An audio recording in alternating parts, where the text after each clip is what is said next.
Christmas has passed, but wouldn't you know it?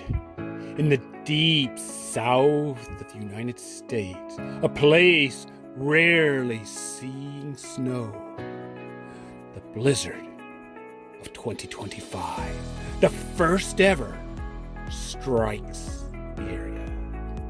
And this is part of what you can see. What?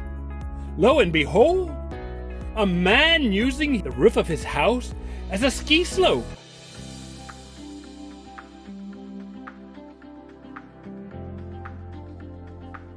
And he snowboards down not once but twice.